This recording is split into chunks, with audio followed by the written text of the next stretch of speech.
dhawaada daawadayaal. Waxaan idin wadaagi doonaa 5 arrimood oo kugu dhiirigelinaya inaad subaxii hore u kacdo. Haddii aad ka mid tahay dadka habeenkii soo jeeda waad la yaabaysaa haddii aad aragtid subaxii qof hore u kacaya. Laakiin waxaad ogaataa dadka subaxii hore u kaca inay ka caqli iyo fikirba wanaagsan yihiin. waxaanay ka faa'iidayaan hore u kaca ay hore u kacayaan subaxii faa'iidooyin fara badan.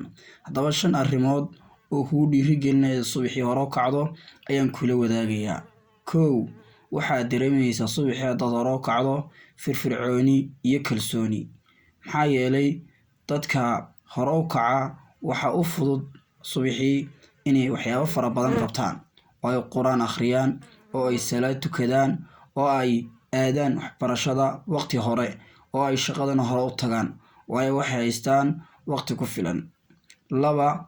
waxaa ku hagaagaysa hurdadaada noqonaysa hurdo fiican oo aad u baahan tahay.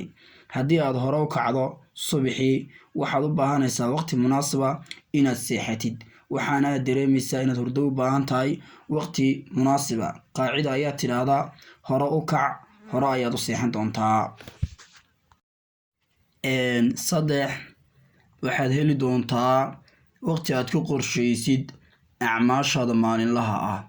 haddii aad hore u kacdid waxaad ka badbaadi doontaa cabsida ah inaad ka habsaanto shaqadaadii, waayo waxaad haysataa waqti aad kaga gaadho oo waqtigaaga maaha waqti kedisa ee horaad u kacday, waqtina waad helaysaa.